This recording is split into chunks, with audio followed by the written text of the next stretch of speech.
네, 오늘은 불편한 성령 충만이라는 제목으로 말씀 나누려고 합니다.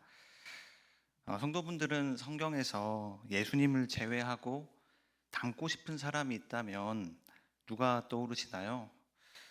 전 솔직히 말해서 그때그때 다른 것 같습니다. 어떤 때에는 이 인물의 어떤 면이 참 존경스러워서 닮고 싶기도 하고, 다른 상황에서는 다른 인물의 좋은 면이 닮고 싶기도 하고, 그때그때 조금 다른 것 같습니다. 그런데 제가 성경을 주의 깊게 읽기 시작하면서 전에는 생각하지 못했던 인물이 점점 제 마음에 들어오기 시작했습니다. 그 사람은 신약 성경의 사도행전에서 볼 수 있는 이 바나바라는 사람입니다. 우리가 잘 아는 것처럼 이 바나바는 초대교회의 중요한 리더 중에 한 명입니다. 안디옥 교회로 바울을 데리고 온 사람이기도 하고요. 바울과 함께 사역하면서 안디옥 교회를 초대교회 선교의 중심 기지로 일궈낸 사람이 바나바이기도 합니다. 그리고 바나바는 우리에게 사도 바울의 1차 전도 여행의 동행자로도 잘 알려져 있습니다. 사실 성경이 한 사람의 성품과 면모에 대해서 구체적으로 설명하는 경우는 그렇게 많지 않습니다.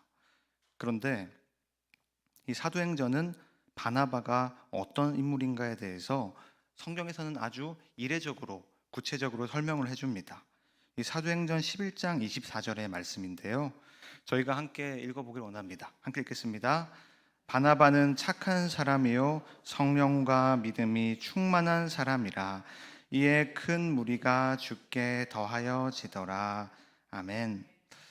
이 본문의 배경은 로마 제국의 도시 중 하나인 안디옥에 예수님을 주님으로 고백하는 이 교회 공동체가 생겨났을 당시의 이야기입니다. 예수님을 주님이자 그리스도로 고백하는 교회는 예수님이 십자가에 달려 죽으시고 부활하신 예루살렘에서 오순절 성령 강림의 사건으로 시작이 되었습니다. 이 기독교회가 이 오순절날 시작이 된 것이죠. 그리고 우리가 사도행전 말씀을 통해서 잘 오래 살펴보았던 것처럼 이 예루살렘에서 교회는 시작이 된 이후에 놀라운 부흥의 역사를 이어갔습니다. 하지만 이 스데반의 순교를 기점으로 예루살렘 교회는 이스라엘 당국으로부터 많은 핍박을 받게 됩니다. 하지만 우리가 로마서 8장 28절에서 고백하는 것처럼 하나님께서는 하나님을 사랑하는 자, 곧 그의 뜻대로 부르심을 입은 자들에게는 모든 것에 합력하여 선을 이루어 가시는 하나님이십니다. 그래서 박해로 인해 성도들이 이스라엘을 넘어 로마와 이방 땅에 흩어졌지만 하나님은 이 사건을 통해서 하나님의 선한 역사를 이루어 가십니다. 흩어진 성도들 가운데에서 이 안디옥에 정착한 성도들이 있었습니다. 그리고 그들을 통해서 예수 그리스도의 십자가와 부활의 복음이 안디옥에서도 선포되었습니다. 그러니까 예루살렘을 떠난 성도들이 안디옥에 정착해서 거기서 또 전도를 하기 시작한 것이죠. 그리고 이 선포 가운데 하나님이 역사하셨습니다. 그래서 많은 회심과 구원의 일들이 일어났습니다. 그 결과로 이 안디옥에 교회가 생겨나기 시작한 것이죠. 이 놀라운 소식이 예루살렘 교회에게까지 전해졌습니다. 그리고 예루살렘 교회는 이 바나바라는 사람을 안디옥 교회로 파송하게 됩니다. 그리고 안디옥 교회로 간 바나바가 이 목회자로서 안디옥 교회를 잘 일구어 간 것이죠. 이러한 맥락에서 우리는 바나바가 어떤 사람인지 이 사도행전 11장 24절을 통해 알 수 있게 되는 것입니다. 제가 사도행전 11장 24절 말씀을 다시 한번 읽어 드리겠습니다. 바나바는 착한 사람이요 성령과 믿음이 충만한 사람이라 이에 큰 무리가 주께 더하여지더라. 바나바는 착한 사람이라고 말하고 있습니다. 그는 주님의 마음을 닮은 선한 사람이었습니다. 그리고 제가 바나바라는 사람을 보면서 이 사람을 참 닮고 싶다라고 생각했던 이유는 그가 선한 사람일 뿐 아니라 성령과 믿음이 충만한 사람이었기 때문입니다. 이 구절에서 충만하다, 바나바가 성령과 믿음이 충만한 사람이라고 할 때 이 충만한이라는 헬라어는 이 플레레스라는 단어입니다. 이 단어는 언제 쓰냐면 이렇게 컵에 물이 가득 채워졌을 때 쓰는 단어가 이 플레레스입니다. 그러니 이 바나바라는 사람은 성령님의 은혜와 능력과 생명으로 가득 채워진 사람이었고, 하나님에 대한 신뢰와 충성으로 가득 채워진 사람이 바로 이 바나바라는 사람이었던 것이죠. 저희 집에는 정수기가 있습니다. 그리고 저희 집 정수기에는 이 버튼 중에 이 연속이라는 버튼이 있는데요. 그 버튼을 누르면 이제 물이 1리터가 나옵니다. 그래서 제가 이제 결혼 초반에 이 요리를 집에서 막 하기 시작했을 때 이 요리를 위해서 이제 물을 받아야 하잖아요. 그래서 이제 1리터짜리 물통을 정수기에 놓고 이제 연속 버튼을 누른 다음에 막 재료 손질과 같은 다른 일들을 했습니다. 그러다가 이제 물이 다 받아지면 이 물통을 냄비로 옮겼던 것이죠. 근데 여러분 한번 생각해 보시길 바랍니다. 1리터짜리 물통에 1리터짜리 물이 완전히 가득 채워져 있으면 그걸 가지고 이동하면 어떻게 됐을까요? 조금 나름 아주 조심하게 움직인다 해도 제가 물을 찔끔찔끔 흘릴 때가 많이 있었습니다. 그래서 지금은 한 800ml 정도에서 멈춥니다. 이것처럼 플레레스 하다는 것은, 충만하다는 것은 움직일 때마다 넘쳐 흐를 수밖에 없는 것입니다. 그래서 성령으로 충만하고 믿음으로 충만했던 바나바가 움직일 때마다, 구체적으로 그가 말하고 행동하고 사역할 때마다 바나바로부터 주님의 은혜와 사랑과 생명이 넘쳐 흘렀던 것입니다. 그래서 그 결과로 11장 24절의 기록과 같이 많은 사람들이 주님께로 돌아온 것입니다. 그래서 저는 이 말씀을 보면서 나도 정말 바나바처럼 성령 충만한 사람, 믿음 충만한 사람이 되어서 나를 통해 주님이 일하시고 많은 이들이 주님께로 돌아오면 좋겠다라는 생각을 해왔습니다. 말하자면 성경의 인물 중에서 저에게 그리스도인으로서의 롤모델, 목회의 롤모델이 바나바가 된 것이죠. 그래서 저는 지금도 제가 정말 성령 충만한 사람, 믿음 충만한 사람으로 하루하루 살아갈 수 있기를 사모하고 소망하고 있습니다. 그리고 성령 충만과 믿음 충만에 대한 사모함은 저뿐 아니라 지금 이 자리에 계시는 성도분들에게도 분명한 기도와 이 소망의 제목이라고 생각합니다. 그런데 중요한 것은 우리가 잘 아는 것처럼 이 성령 충만의 은혜라는 것이 내 안에서 결코 저절로 생겨나는 것은 아니라는 사실이죠. 저희가 함께 요한복음 15장 5절 말씀을 함께 읽어보겠습니다. 요한복음 15장 5절 말씀입니다. 나는 포도나무요 너희는 가지라. 그가 내 안에 내가 그 안에 거하면 사람이 열매를 많이 맺나니 나를 떠나서는 너희가 아무것도 할 수 없음이라. 아멘. 이 말씀처럼 우리 그리스도인들은 포도나무이신 우리 주님과 잘 연결된 가지로서 우리 예수님과 친밀하게 동행하면서 날마다 그분으로부터 은혜와 생명을 공급받으며 살아가야 합니다. 이것이 성령 충만의 핵심인 줄 믿습니다. 포도나무이신 우리 주님으로부터 가지된 우리가 매일매일 은혜와 생명을 공급받으며 살아가는 것, 이것이 성령 충만의 가장 중요한 핵심인 줄 믿습니다. 그래서 저도 한 명의 그리스도인으로서, 목회자이기 전에 한 명의 그리스도인으로서 말씀과 기도, 예배와 같은 이런 영적 생활을 통해 주님과 친밀하게 동행하고 주님의 뜻과 마음을 헤아리고 주님으로부터 은혜와 생명과 선한 능력을 공급받아서 이 성령 충만한 그리스도인으로 살아가기를 부족하지만 힘쓰고 있습니다. 그런데 제가 이렇게 성령 충만을 사모하면서 주님의 영이신 성령님의 은혜와 생명을 맛보면서 성령님을 통해 하나님의 뜻과 마음을 보다 생생하게 깨닫게 되면서 제가 분명하게 경험하고 고백하게 되는 것은 성령 충만이 결코 마냥 기쁘고 행복하기만 한 일은 아니라는 것입니다. 오늘 설교 제목과 같이 성령 충만은 불편한 것이기도 하다. 이것을 자주 느끼면서 살아가고 있습니다. 왜냐하면 성령님께서는 우리로 하여금 넓고 편한 길이 아니라 주님을 따라 좁은 길을 가도록 우리의 마음을 계속해서 움직이시기 때문입니다. 그래서 우리는 성령 충만할수록 사실 더 불편해지는 것이 많이 있습니다. 성령 충만할수록 우리는 주님과 같이 거룩한 모습으로 우리를 빚어가길 원하시는 하나님의 마음을 지속적으로 느끼게 됩니다.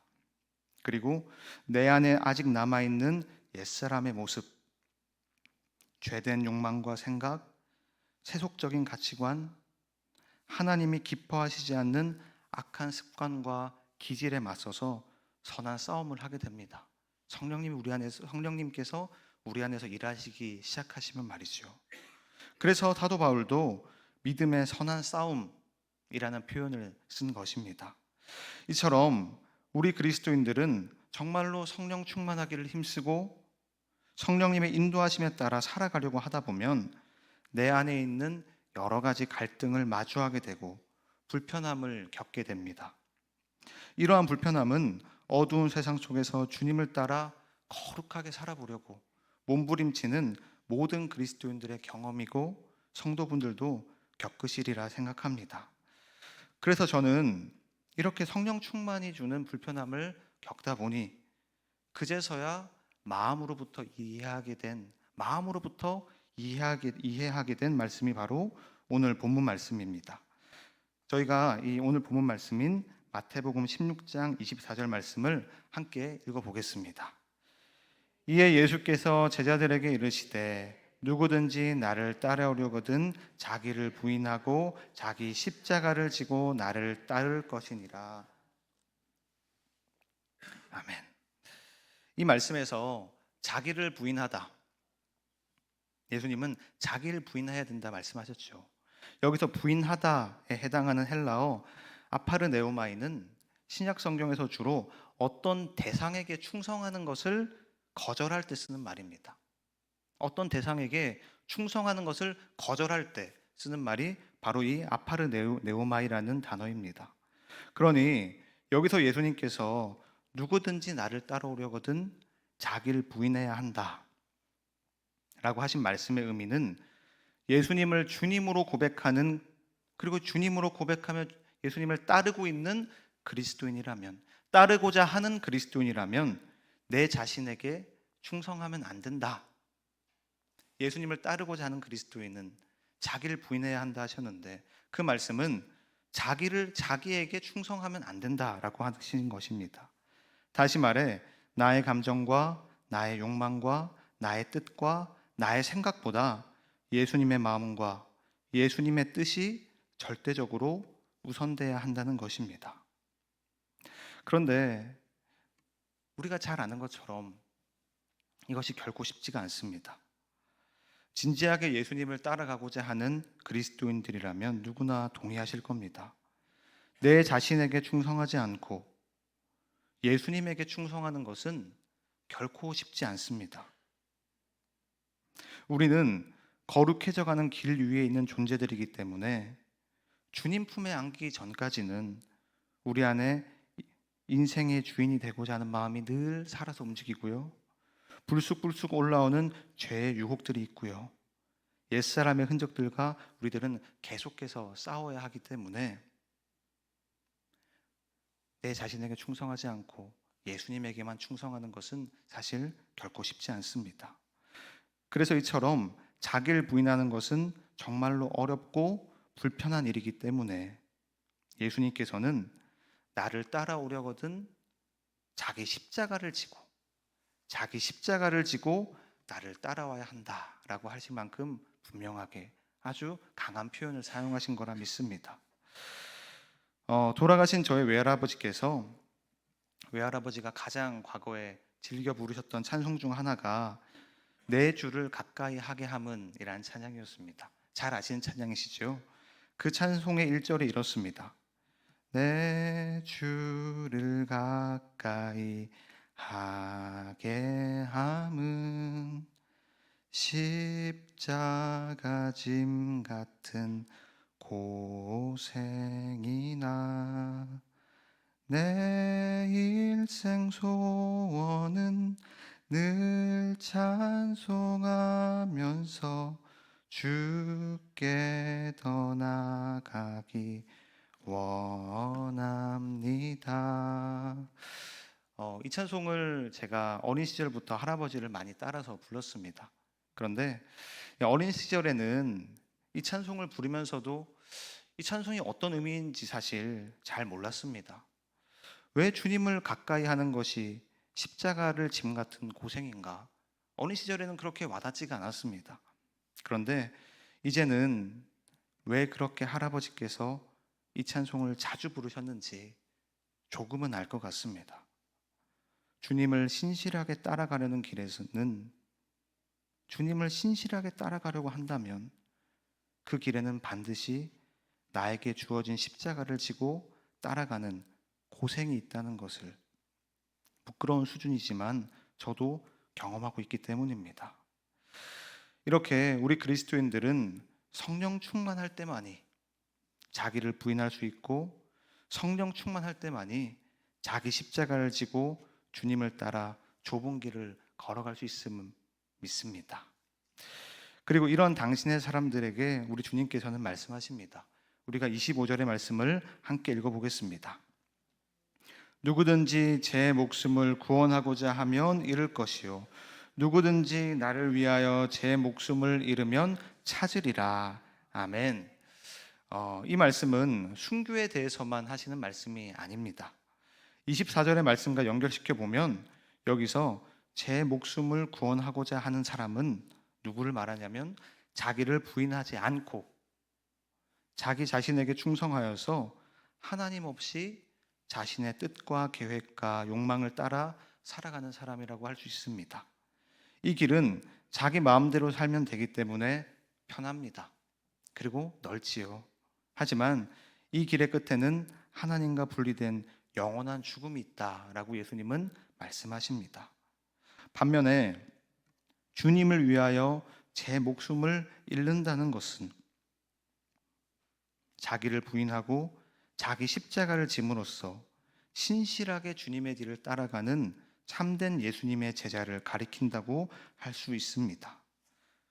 그런 제자에게 예수님께서는 그 목숨을 찾을 것이다 라고 말씀하십니다. 좁은 길이지만 주님을 따라가는 그 길의 끝에는 영원한 생명이 있음을 약속하시는 것이죠.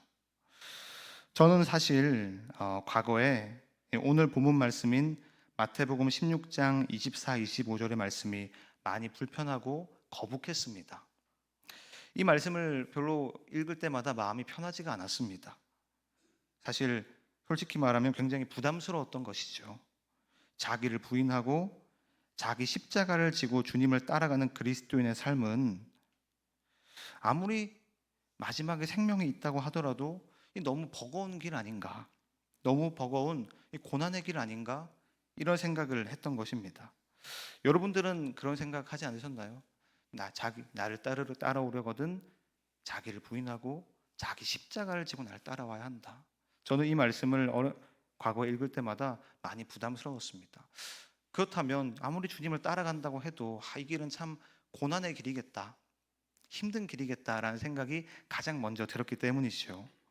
그런데 예수님의 십자가를 묵상하면서 이 말씀에 대한 저의 생각이 달라지기 시작했습니다.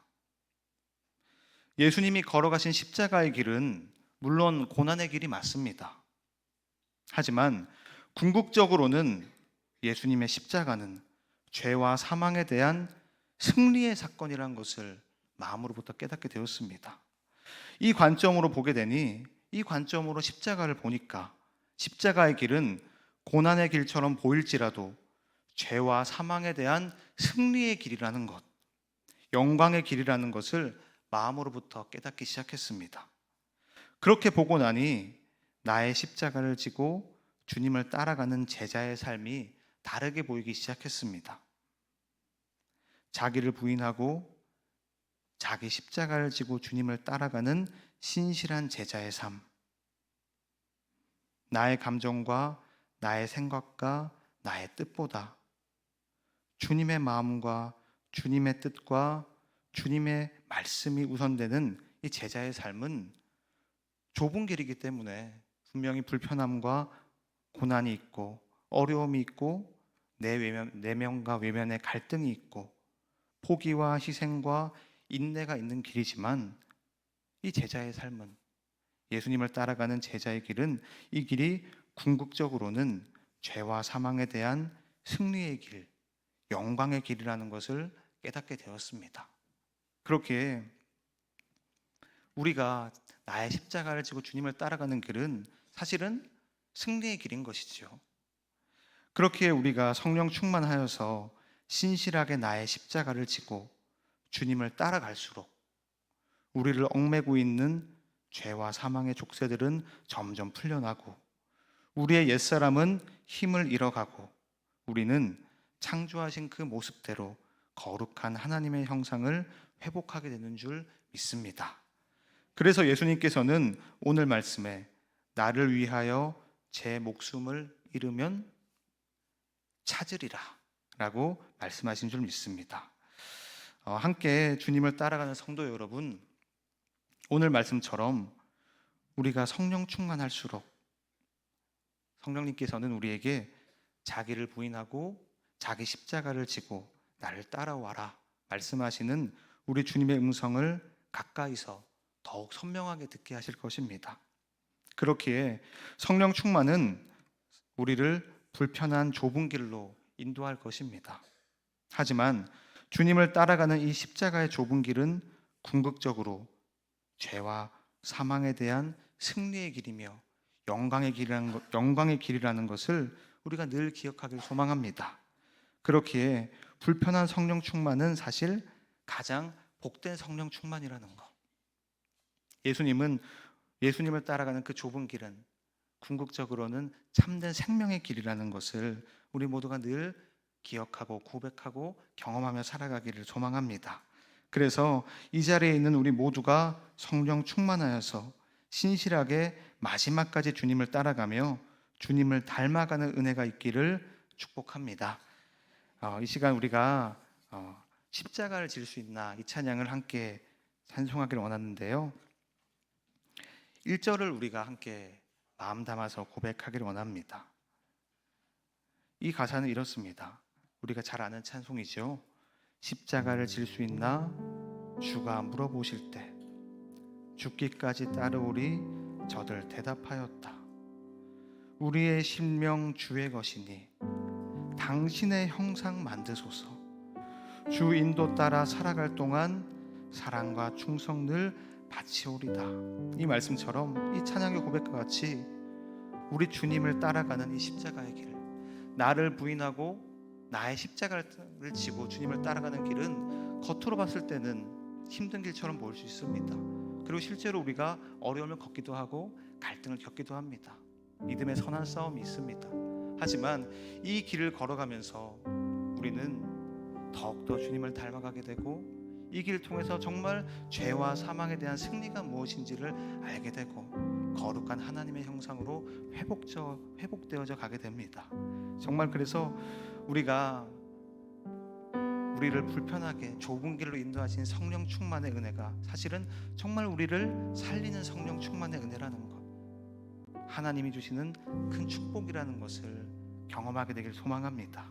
그래서 이 시간 우리가 간절한 마음 담아서 우리가 십자가를 질 수 있나 고백하시겠습니다.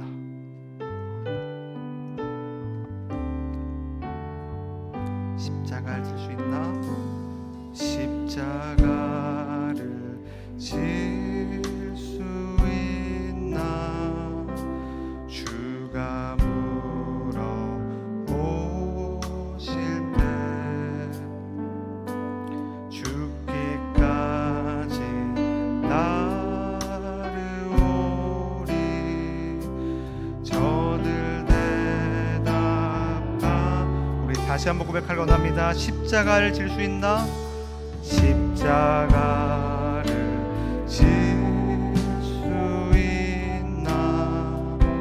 주가 물어보실 때 죽기까지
저희가 함께 기도하길 원합니다.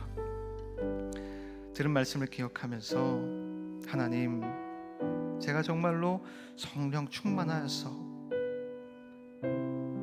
나를 따라오려거든 자기를 부인하고 자기 십자가를 지고 나를 따라오너라 말씀하시는 그 좁은 길, 생명의 좁은 길로 우리를 초대하시는 주님의 음성을 선명히 들을 수 있도록 하나님 은혜 내려 주시옵소서. 그래서 제가 정말로 주님을 따라서 신실하게 좁은 길, 생명길 걸어갈 수 있도록 주님 저에게 은혜를 내려 주시옵소서. 성령 충만의 은혜를 부어 주시옵소서.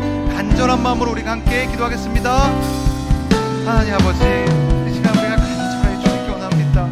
하나님, 우리가 진정으로 성령 충만하여서 좁은 길로 우리를 부르시는 주님의 그 음성을 들으며 주님을 따라서 걸어갈 수 있도록 주님 역사하여 주시옵소서. 그래서 주님, 성령 충만 인도하는 그 좁은 길이 우리에게 때로는 불편하게 느껴질지라도 그 불편함이 우리를 참된 생명으로 인도하는 하나님의 형상으로 회복시켜가는 참된 생명의 길이라는 것을 주님 기억하면서 정말로 주님, 우리 각자 한 명 한 명이 정말 주님 닮아가는 사람으로 믿음의 선한 싸움을 이겨가며 주님 살아갈 수 있도록 주님 우리 귀한 성도의 성도분들 한 명 한 명 은혜 내려주시옵소서. 그래서 정말로 이 어두운 세상에서 빛과 같이 살아갈 수 있는 하나님의 사람들로 우리 모두를 세워주시고 주님의 형상을 닮아갈 수 있도록 하나님의 형상으로 회복되어져가는 은혜가 주님 이 십자가의 길을 우리 모두에게 허락해 주시고 주님을 따라 참된 승리의 길, 영광의 길 걸어갈 수 있도록 우리 모두를 축복하여 주시옵소서.